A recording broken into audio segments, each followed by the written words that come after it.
wararka naga soo gaaraya dalka Itoobiya waxa ay sheegayaan in madaxweynihii dowlad deegaanka Soomaalida Itoobiya Cabdi Maxamuud Cumar uu awoodii wareejiyay oo xilkii uu ka degay waxaana madaxweyne cusub loo magacaabay Axmed Cabdi Sheekh Maxamed waxaana arintani ay ka dambeysay kadib qalalaaso dhowr maalmood ah oo ka socday gobolka Soomaalida ee wadanka Itoobiya waxa kale oo qalalaasuhu ka dhacayna magaalada Diridhaba oo la sheegayo in 9 qof oo reer Djibouti ah lagu dilay magaaladaasi Diridhaba ciidamada federaalka ee Itoobiya oo ayaa la sheegay inay la wareegeen goobaha muhiimka ah ee magaalada Jigjiga iyadoo warbaahinta Itoobiyana ay ku waramayso in wada hadallo ay u socdaan dowladda federaalka ee Itoobiya iyo maamulka dowlad deegaanka Soomaalida iyo waliba ONLFta Christopher Farah oo BBC-da ka tirsanaya iminka stuudiyaha ila jooga Christopher in xaaladan hadda jirta horta maxay ku bilaabatay arintan waxay ku bilaabantay goortii uu madaxweynihii hore ee qaybta Soomaaliyeed wararku ay sheegayaan inuu doonayay inuu qaybta Soomaaliyeed ay ka go'do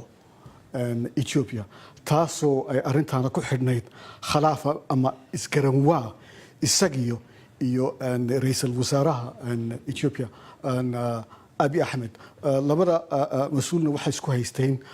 maamulka sideeba maamulka dalka loo bedelaa iyo arinta kale la isku haysteen waxay ahayd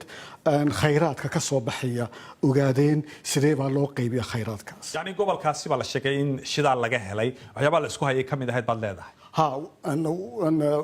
shidaalkii durba waxaan malayaa inaad durba laga soo saaro shiinuhu way bilaabay inaad laga soo saaro dhulka khayraadkaasi ka soo baxayay yaa is-afgaranwaa baan malayaa ka dhacay taasoo ay tahay inta dowladda sare ee federaalka u soo noqonaysa iyo inta dowladda hoose ee regionalka labadii maalmood ee ugu dambeysay marka xaaladdu marka dambeysay way isbedelaysa rabshadaana ka dhacay haddana waa tan madaxweynihii uu xilkii ka degay oo madaxweyne cusub la magacaabay bal hadda dadka u dulmarto waxa ugu waaweyn ee dhacay maxay ahaayeen waxa ugu waaweyn waxay ahayd horta kolkay ciidankii federaalka jigjiga la geeyey ay dad badan ay ka caroodeen ay ka bannaan baxeen kolkii dambena rabshado badan baa ayaa ka dhacay rabshadahaas waxaa ka mida kiniisooyin la gubay waxa